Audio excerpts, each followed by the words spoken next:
اعوذ باللہ السمیع العلیم من الشیطان الرجیم بسم اللہ الرحمن الرحیم الحمد للہ رب العالمین والصلاة والسلام علیکہ یا سیدی یا رسول اللہ وعلی آلکہ یا سیدی یا حبیب اللہ۔ السلام علیکہ یا ابا عبداللہ، السلام علیکہ یا ابن رسول اللہ، السلام علیکہ یا ابن امیر المومنین و ابن سید الوسیین، وسلام علی یا ابن فاطمۃ الزہرا سلام اللہ علیہا۔ السلام علیکہ و علی الارواح التی حلت بی فنائک علیکم منی جمیعا سلام اللہ ابدا۔ بسم اللہ الرحمن الرحیم۔ رب اشرح لی صدری ویسر لی امری واحلل عقدۃ من لسانی یفقہوا قولی۔ صدق اللہ العظیم وصدق رسولہ الکریم۔ بسم اللہ الرحمن الرحیم۔ رب ادخلنی مدخل صدق وَأَخْرِجْنِي مُخْرَجَ صِدْقٍ وَاجْعَل لِّي مِن لَّدُنكَ سُلْطَانًا نَصِيرًا۔ قرآن علم ہے کہ عنوان پر یہ چوتھی تقریر اللہ کی مدد سے شروع کرنے کی کوشش کرنے جا رہا ہوں۔ قرآن مجید ہمارا واحد سرمایہ حیات ہے۔ قرآن مجید ہماری زندگی ہے۔ ہمارا قرآن وہی ہے جو اس وقت عالم اسلام کے ہاتھوں میں ہے۔ اسی قرآن کی حفاظت اہل بیت نے کی۔ عالم اسلام کے ہاتھوں میں جو قرآن رہ گیا وہ اہل بیت ہی کی وجہ سے رہ گیا، اور صورت نہیں تھی قرآن کے رہنے کی جو اب نظر آ رہا ہے۔ اس کا ہر سورہ مکمل ہے، اس کا ہر سورہ مرتب ہے۔ رسول اللہ ہی کے زمانے میں یہ قرآن جمع ہوا۔ اللہ عز و جل نے اس کی حفاظت کی ذمہ داری خود لی تھی۔ حکم پیغمبر سے اس کی ترتیب درست ہوئی، اور ائمہ نے یہ ارشاد فرمایا، ہماری فقہ کا یہ حکم ہے، اور ہمیشہ یہ بات یاد رکھیے کہ ہم جب نماز پڑھتے ہیں تو سورہ حمد کے بعد ہم کو ایک مکمل سورہ پڑھنے کی تاکید ہے، پڑھنے کا حکم ہے۔ چاہے ہم سورہ بقرہ پڑھیں یا سورہ اقرا پڑھیں، یا ہم سورہ اخلاص پڑھیں، یا ہم سورہ کوثر پڑھیں، ایک مکمل سورہ پڑھنے کا حکم ہے۔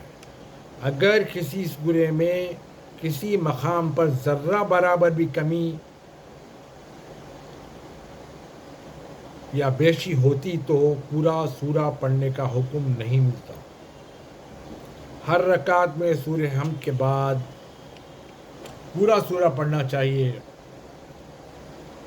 تاکہ ہم صحیح طور سے نماز کو ادا کر سکیں۔ کسی فرقے کے قرآن میں یا کسی فرقے کے قرآن میں کوئی تفریق نہیں ہے، یہ سارے عالم کا قرآن ہے۔ دوسرا امر قابل غور ہے اور یاد رکھنے کے قابل ہے، وہ کہ قرآن کی اب تفسیریں شروع ہوئی تو ہزاروں لاکھوں تفسیریں ہوئی۔ ہماری نظروں سے کیا گزرتی لاکھوں تفسیریں کتب خانوں میں موجود ہیں۔ ابھی بہت سی تفسیروں کا امکان ہے. متشابہ کو محکم بنانا ہے، محکم کو متشابہ بنانا ہے.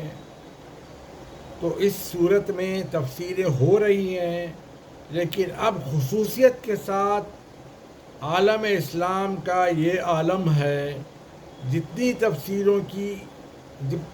تفسیریں کی جا رہی ہیں اس میں کچھ مقاصد ہے، مقاصد کے تحت ہو رہی ہے. کچھ مقاصد کے ساتھ تفسیریں ہو رہی ہے. کسی کا مقصد یہ ہے کہ اپنی علمیت کو دکھلانا ہے،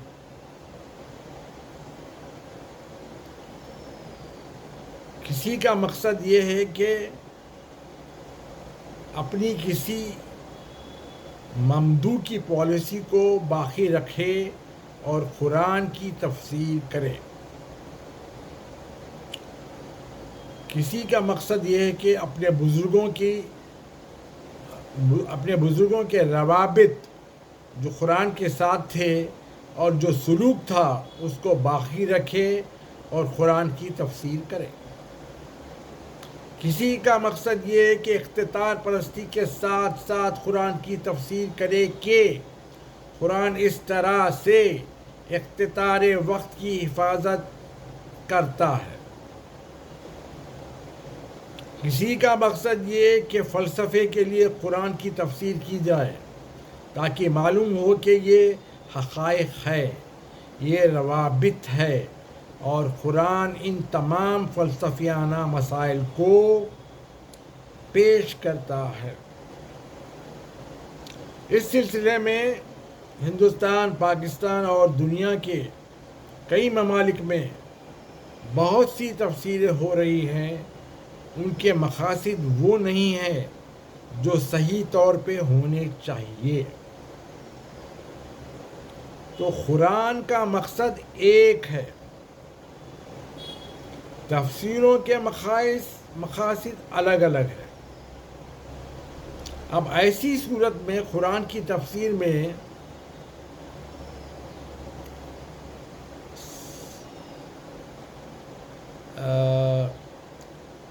اپنا خود کا سیلف آئیڈیاز یا شخصی رائے، ہوا و ہوس شامل ہو جائے تو یقیناً قرآن کے یہ تفاسیر آنی فانی، وقتی مکانی، زمانی ہو کے رہ جاتی ہے. اور انسان تفسیر پڑھ کے قرآن کا اندازہ لگانا چاہتا ہے تو وہ یہ اندازہ لگاتا ہے کہ قرآن بھی آنی فانی، وقتی مکانی، زمانی ہے. ہماری بڑی کمزوری ہے کہ اردو میں تفسیر پڑھ کے ہم سمجھنے لگتے ہیں کہ قرآن کا بھی شاید یہی موقوف ہوگا. ہماری سب سے بڑی بدبختی یہ ہے کہ ہم انگلش میں قرآن کا کوئی ترجمہ یا تفسیر پڑھ کے یہ سمجھتے ہیں کہ شاید قرآن کا مقصد یہی ہوگا. تو بہر صورت جہاں جہاں مصلحتیں کام کر رہی ہیں، قرآن کی تفسیریں لکھوائی جا رہی ہیں. کہیں وہابیت برسر عمل ہے، کہیں سلفیت برسر عمل ہے. اب پورے فرقوں کے نام تو نہیں لے سکتا میں. تو بہرحال اپنے اپنے فرقے کے حساب سے اپنی اپنی تفاسیر لکھائی جا رہی ہیں، تیار ہو رہی ہے یا ہو چکی ہے، جس کا مقصد یہ ہے کہ ہم اجتہاد کریں اور بدلتے حالات میں قرآن کے معنی کو بدل کے اپنے لیے ایک نئی راہ نکالیں. کہیں جہالیت کے انداز میں تفسیر ہو رہی ہے کہ قرآن میں کوئی چیز نہ حلال ہے نہ حرام ہے، سب کی اجازت ہے. کوئی چیز نہ خیر ہے نہ شر ہے، نہ نجیس ہے نہ طیب ہے، جو تمہارے لیے مفید ہے استعمال کرو۔ وہابیت اور جہالیت کے ترجموں پر اور ان کی تفسیروں پر نظر ڈال کے کوئی قرآن کو سمجھنے کی کوشش کرے تو خدا کی قسم قرآن کی ایک آیت بھی سمجھ میں نہیں آئی۔ عرب کی جہالیت آج کے علم سے لاکھ درجے بہتر تھی کہ جہاں یہ سوچ لیا جا رہا ہے کہ ہم کہہ دیں قرآن کے متعلق اسی کو مانو، ہم جو سمجھاتے ہیں اسی کو تسلیم کرو، تو میں کیسے مان لوں، کیسے سمجھ لوں؟ قرآن تو اولین و آخرین کا سرمایہ ہے۔ یہ وہ زمانہ ہے جہاں اقبال کا کلام کو پیش کیا جا رہا ہے، مگر اقبال نے جو مولا علی کے بارے میں، بی بی فاطمہ کے بارے میں، یا پنجتن پاک کے بارے میں، کربلا کے بارے میں جو لکھا ہے اس کو چھپا کے پیش کیا جا رہا ہے۔ میری آنکھوں کے سامنے میں دیکھ رہا ہوں، اپنے مطلب کی چیزوں کو دنیا آگے بڑھاتی ہے، اور اگر کوئی بات اپنے مطلب کے خلاف ہو تو اس کو چھپا دیتی ہے۔ اقبال کا یہ حال کیا تو میں قرآن کے متعلق کیا اعتماد کروں؟ یہ کیسی منزل ہے جہاں اپنی مرضی کے مطابق کسی چیز کو لے لیں، جو چیز اپنی مرضی کے مطابق نہ ہو اس کو چھوڑ دیں۔ یہ وہی یہودیوں کی حرکتیں ہو رہی ہیں، جیسے انہوں نے اپنی کتابوں کا حشر کیا۔ جہاں ملت کو یہ عادت ہو جاتی ہے، مرضی کا ہے تو لے لیا، مرضی کا نہیں ہے تو چھوڑ دیا، جہاں ملت کو یہ عادت ہو جاتی ہے تو اس ملت میں کیسے یہ توقع یا ایکسپیکٹیشن کروں کہ وہ قرآن کو ایک عقل کے ساتھ، فکر صحیح کے ساتھ، فہم درست کے ساتھ پیش کریں گے اور شان نزول بتلاتے چلیں گے کہ یہ آیت کس کے لیے آئی، یہ آیت کس کے لیے آئی، منافقین کا ذکر کہاں ہے، مومنین کا ذکر کہاں ہے،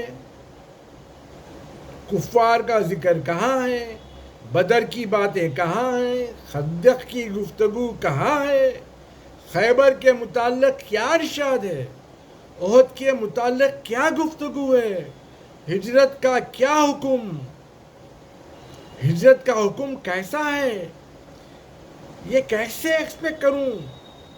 پہلے آپ دنیا میں پرنٹ ہونے والی کتاب پڑھنے کی کوشش کریں تو یہ دیکھیں،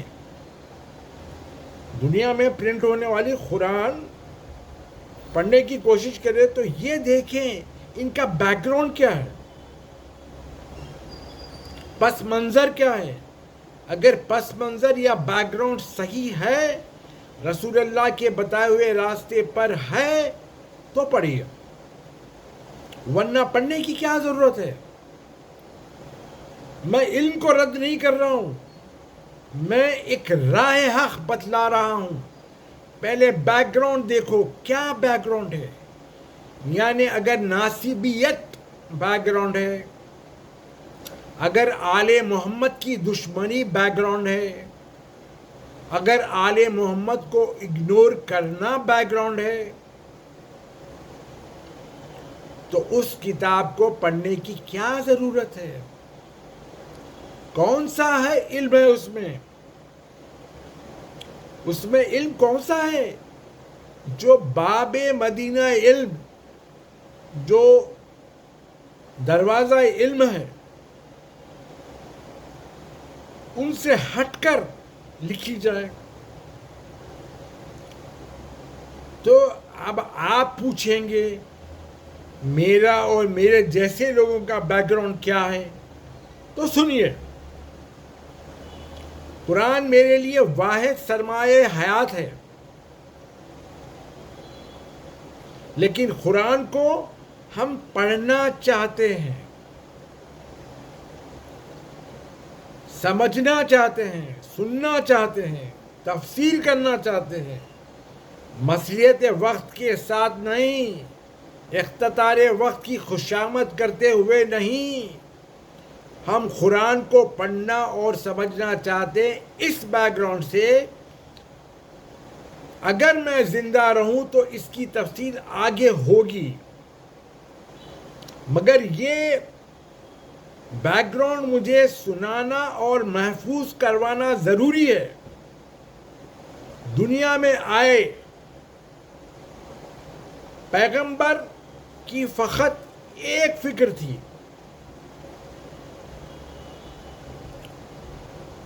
پیغمبر اسلام جب دنیا میں آئے تو پیغمبر اسلام کی فقط ایک فکر تھی کہ اتنی بڑی ذمہ داری مجھے ملی ہے، یہ کتاب مجھے عطا ہوئی ہے جس کو قیامت تک رہنا ہے، اس لیے میں ایسے معاشرے کو ڈھونڈوں، ایک ایسے قبیلے کو ڈھونڈوں، ایک ایسے گھرانے کو ڈھونڈوں، چند ایسے انسانوں کو ڈھونڈوں، وہ انسان مجھ سے یہ عہد کرے، ایگریمنٹ کرے کہ اس قرآن کی حفاظت کرتے ہوئے ہر مصیبت کو جھیلیں گے. یہ پہلی منزل. دوسری منزل، اختتار کی ہوس نہیں کریں گے.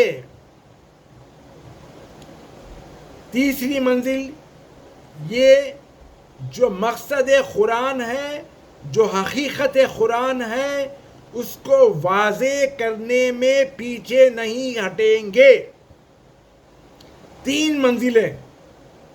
اب ڈھونڈتے چلے نبی، دعوت ذوالشیرہ سے ڈھونڈتے چلے. کوئی ہے میرا ہاتھ تھامنے والا، کوئی ہے میری مدد کرنے والا، کوئی ہے میرے مقصد میں میرا ساتھ دینے والا. دنیا جان رہی تھی لازماً اسلام کو ایک دن اختتار ملے گا، اس لیے کہ عرب کے قبیلے لڑتے لڑتے مردہ حالت میں آ گئے تھے. جہاں سے اتحاد کی آواز آئے گی، قبیلے مل جائیں گے اور حکومت فارم ہوگی.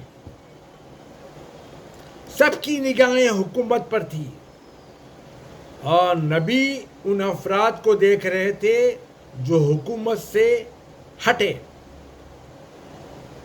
اس لیے جہاں اسلام میں حکومت فارم ہوگی، قرآن کو اپنے مقصد کے مطابق بنانے کی کوشش کی جائے گی. کوشش یہ تھی اختتار سے ہٹے، مصیبتیں جھیلے. تیسری منزل یہ تھی کہ اس کے مقصد صحیح کو واضح کلیئر کرے.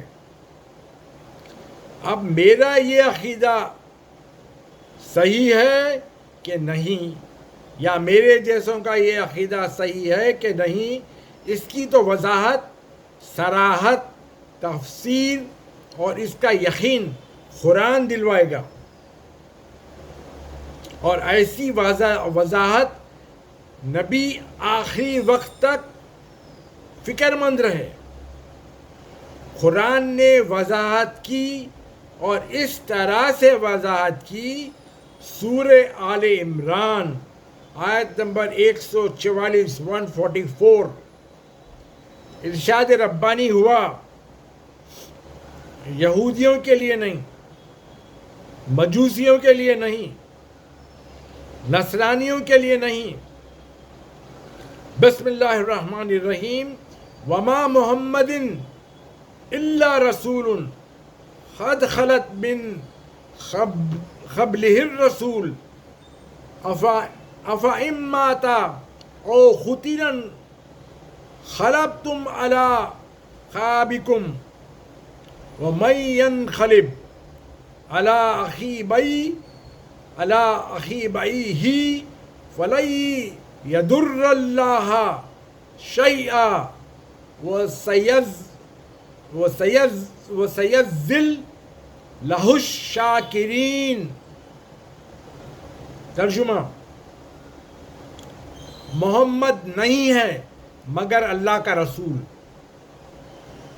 اس سے پہلے اور بھی رسول گزرے، مگر سنو، اگر یہ مر جائیں یا قتل ہو جائیں تم جس راستے سے آئے ہو اسی راستے پر واپس ہو جاؤ گے۔ جو واپس ہو جائے اس دین سے وہ اللہ کو نقصان نہیں پہنچا سکے گا۔ اللہ جزا دیتا ہے شکر گزار بندوں کو۔ تو اس آیت سے اطلاع دے دی کہ آنے والے واپس بھی جائیں گے، تو اس کے معنی یہ نہیں کہ پیغمبر مطمئن ہو جاتے، کہیں آنے والوں میں سے کسی کو حوالے کر دیتے قرآن کو تو جاتے، تو قرآن ساتھ جاتا۔ اس لیے ضرورت تھی کہ ایسوں کا انتخاب کرتے جو ابنا انا کی منزل پر ہو، جو نساء انا کی منزل پر ہو، انفسنا کی منزل پر ہو۔ دنیا وقتی طور پہ یہ کہہ دے اقربا پروری تھی کہ نواسوں کو، داماد کو، بیٹی کو حوالے کیا، اعزہ پروری تھی، اپنے عزیزوں کو دے گئے، پرواہ نہیں تھی نبی کو، اس لیے کہ نبی نے اگر نواسے کا انتخاب کیا تو حکم خدا سے، اگر نفس کا انتخاب کیا یا داماد کا انتخاب کیا تو حکم خدا سے، نبی کے متعلق کوئی شبہ نہیں ہو سکتا تھا۔ اور پھر جہاں کہیں انتخاب کیا، معاف کیجئے گفتگو بہت واضح اور کلیئر ہو رہی ہے، اس لیے واضح ہو رہی ہے کہ مجھے اب کچھ کم یقین ہوتا جا رہا ہے اپنے فیوچر کے بارے میں، اپنے مستقبل کے بارے میں، کہ رہوں یا نہ رہوں۔ اسی لیے بہت سی چیزوں کی وضاحت رہ جائے گی۔ اسی لیے پھر کہتا ہوں، پیغمبر نے چن لیا، اور چن لیا اس بنا پر کہ اللہ عز و جل کا حکم تھا چنو۔ چنتے وقت بھی بصیرت رسول نے کہا کس طرح سے چنوں گا کہ امتحان کے طور پہ سب کو موقع دوں گا۔ دیکھو، فضیلت کو کمانا ہے، فضیلت مفت نہیں ملتی، علم بھی مفت نہیں ملتا۔ فضیلت کیسے مفت ملے گی؟ فضیلت کو کمانا ہے، تو کوئی ایسی بات نہیں ہے، ہمت ہے تو آگے بڑھ جاؤ۔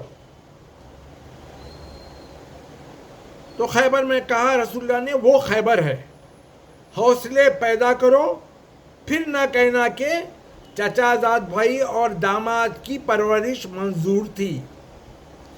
نکالو حوصلے، یہ خیبر ہے، نہیں، یہ پہلی منزل ہے، یہ بدر ہے، یہ کفار قریش آئے ہوئے ہیں، حوصلے نکالو، یہ بدر ہے۔ بعد میں کسی کی تعریف کروں تو اس وقت نہ پریشان ہونا، اس لیے کہ امتحان بھی بظاہر ہوتا جائے۔ یہ نہ کہنا کہ عرب کی قبیلہ پروری کی وجہ سے پیغمبر نے چن لیا۔ میں نے جگہ جگہ پہ امتحان لیا، پیغمبر نے کہا، اور امتحان لینے کے بعد ڈیسائیڈ کیا ہے۔ اب منزل رہی فقط وہ جہاں سورہ توبہ کی آیتیں دی گئی۔ آپ کو پتہ ہے نا، سورہ توبہ، سورہ برات بھی کہا جاتا ہے اس کو۔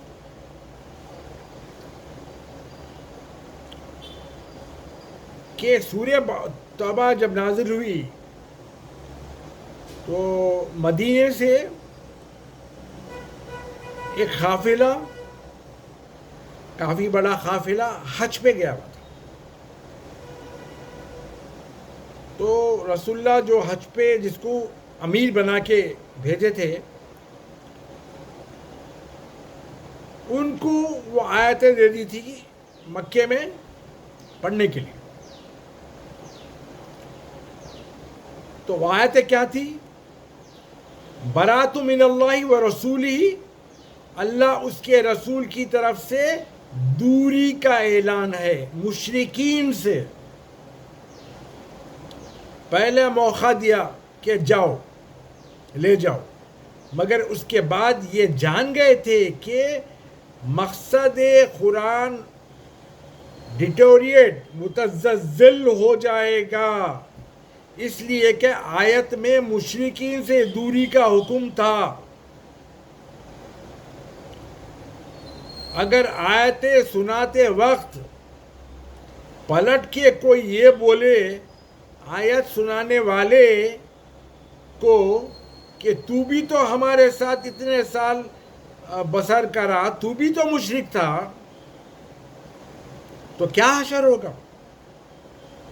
آپ نے کہا، آپ نے مولا علی کو بھیجا اور کہا کہ وہ امیر جو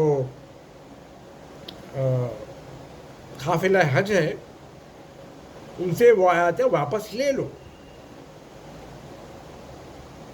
اس کو دو جس کی ساری زندگی میں شائبہ شرک نہ ہو، شرک کا شبہ نہ ہو، شائبہ کفر نہ ہو، اس کو دے دو۔ جہاں توحید ہی توحید ہو، جہاں ایمان ہی ایمان ہو، تو ہر موقع پر امتحان کی منزل پر پہنچا کر امتحان لے کر فضیلت کا شرف بخشا، اور کہا کہ دنیا میں یہ بات رہ جائے کہ یہ وہ لوگ ہیں جو یقیناً اپنے ذاتی فائدوں کے لیے مقصد قرآن کو نہیں بدلیں گے۔ یہ ہے میرا بیک گراؤنڈ یا میرے جیسوں کا بیک گراؤنڈ۔ میں گفتگو سنیت یا شیعیت پہ کبھی نہیں کرتا، میں گفتگو مکاتب فقہی پہ نہیں کرتا۔ جائیں ہر ایک سنی اپنی فقہ میں مضبوط سنی رہے، ہر شیعہ اپنے عمل میں مضبوط شیعہ رہے، ہر فرقہ اپنے فرقے میں مضبوط رہے۔ میری تقریریں اس لیے نہیں ہے کہ میں سنی کو شیعہ بنا دوں یا شیعہ کو سنی بنانے کی کوشش کروں۔ تقریریں اس لیے ہے کہ حقیقی اسلام جو گم ہو گیا ہے اس کی حقیقت کو سامنے لانا، اسلام کی ریئل تاریخ کو پریزنٹ کرنا۔ میری تقریریں ایک معرکہ جہاد ہے شیطانیت کے خلاف۔ جو دین میں گھس گئی ہے، شیطانیت دین میں گھس گئی. ریالٹی، دین کی ریالٹی چیک کرنا میرا طریقہ یہ ہے کہ میرے سامنے ایک فقہ آتی ہے تو میں یہ دیکھتا ہوں فقی آل محمد کا دوست ہے یا دشمن ہے. میرے پاس ایک روایت آتی ہے تو میں یہ دیکھتا ہوں کہ راوی آل محمد کا دوست ہے یا دشمن ہے. ادنا شاعر بھی اگر آتا ہے میرے پاس تو میں یہ دیکھتا ہوں کہ یہ شاعر آل محمد کا دوست ہے یا دشمن ہے. آل محمد کی دوستی دشمنی کو کسوٹی پہ رکھ کے دیکھنا یہ میرا اور میرے جیسوں کا بیک گراؤنڈ ہے.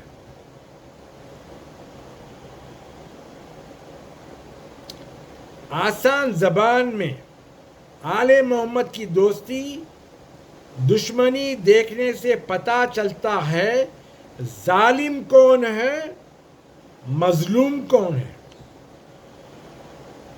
کربلا آج بھی باقی ہے، کربلا آج بھی باقی ہے، کربلا قیامت تک باقی رہے گی.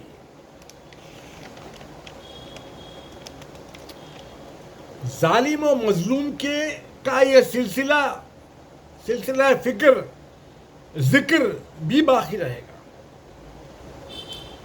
بظاہر خنجر نہیں چلتے، آج تیر نہیں برستے، شمشیریں نہیں چلتی، مگر الفاظ خنجر بن جاتے ہیں، جملے تیر بن جاتے ہیں. لکھنے والے اپنے صفوں کو شمشیر بنا کے حملہ کر جاتے ہیں. ایسی صورت میں نظم و نسب کا فریضہ ہو جاتا ہے. ایسے موقع پر یہ دیکھے کتنی دشمنی کے ساتھ یہ حملہ کر رہا ہے. تو ہم جب قرآن کو دیکھتے ہیں تو ہم یہ چاہتے ہیں کہ قرآن کے ترجمے، قرآن کی تفسیر اگر ایسے بیک گراؤنڈ کے ساتھ کی جاتی ہے جہاں قدم قدم پہ یہ بتلایا جائے کہ لوگوں کہیں یہ نہ سمجھنا اس میں آل محمد کا کوئی شرف ہے، لوگوں کہیں یہ نہ سمجھنا اس میں آل محمد کی کچھ فضیلت ہے. تو میں اس سے پرہیز کرتا ہوں، ایسے لوگوں سے پرہیز کرتا ہوں. میں اپنے آپ کو اور میرے جیسے لوگ اپنے آپ کو دور رکھنا چاہتے ہیں ایسے لوگوں سے.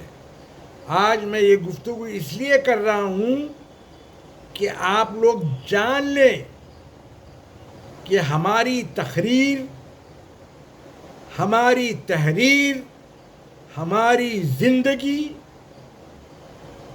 ہمارا اٹھنا بیٹھنا چلنا پھرنا، عزیزو، ہماری نوکریاں، ہمارا کاروبار سب اس لیے ہونا چاہیے کہ پہلے ہم یہ طے کریں کہ جہاں ہم جی رہے ہیں وہاں ایمان محفوظ ہے کہ نہیں ہے، ایمان محفوظ ہے کہ نہیں ہے،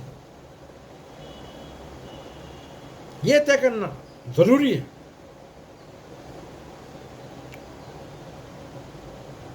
یہ طے کرے.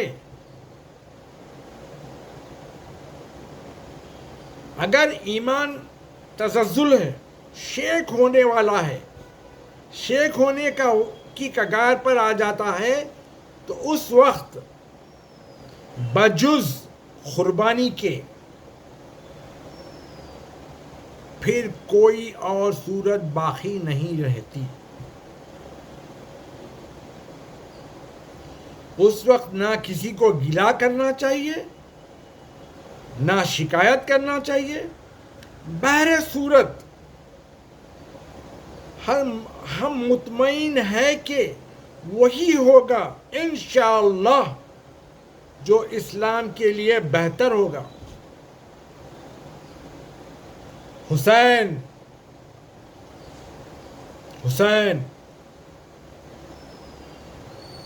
10ویں محرم حسین کا دن ہے. 10ویں محرم کے دن میں مر جاؤں اور حسین کو حقیقت میں چاہنے والے مر جائیں، یا میرے آبائے اولین اس دن مر گئے ہوں، تو ہم کو فکر نہیں.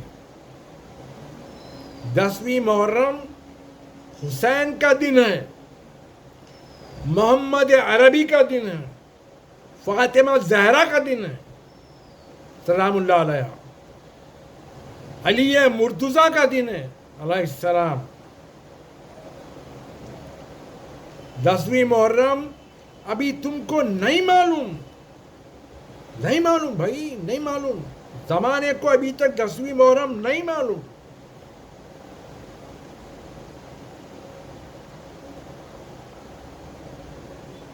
دسویں محرم محمد کا نواسا یہ بتلاتے ہوئے کہ نہ میں اقتدار کی ہوس کی، مولا حسین نے بتایا کہ نہ میں نے اقتدار کی ہوس کی، نہ میں نے یہ پرواہ کی کہ مجھے کیا تکلیف پہنچے گی،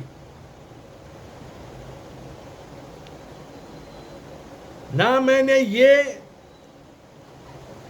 سوچا کہ میرے کنبے کو کیا تکلیف پہنچے گی. میں نے یہ طے کر لیا کہ قرآن کے مقصد کو میں پیش کروں گا اور قرآن کی حفاظت کروں گا، خون سے وضو کر کے، اپنے خاندان کو خون میں نہلا کے حسین حفاظت کریں گے قرآن کی. محافظ قرآن لشکر کفار کے بیچ میں کھڑا ہوا ہے. علامہ اقبال رحمۃ اللہ علیہ فارسی کے ایک شعر میں فرماتے ہیں، مجھے تیر کی آرزو ہے، مجھے نیزے کی آرزو ہے، مجھے خنجر کی آرزو ہے، مجھے شمشیر کی آرزو ہے، میرے ساتھ نہ آنا، میں شبیر کے راستے پر چل رہا ہوں. یہ ہے علامہ اقبال، یہ ہے علامہ اقبال کا مسلک. علامہ اقبال ہمارے محبوب شاعر ہیں اور اہل سنت والجماعت سے تعلق رکھتے ہیں. یہ ہے علامہ اقبال. اب چاہے علامہ اقبال ہو، چاہے تم ہو، چاہے میں ہو، چاہے کوئی ہو، جو مسلک شبیر کو طلب کرے، جو مسلک شبیر کو طلب کرے، وہ اپنے پیغام میں مستقل ہے. آغاز سے لے کے انجام تک ایک ہی مسلک ہے اس کا.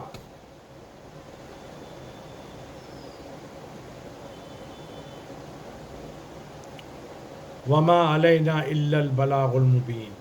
انشاءاللہ زندگی رہی تو نیکسٹ ویڈیو میں کنٹینیو کریں گے. السلام علیکم ورحمۃ اللہ وبرکاتہ.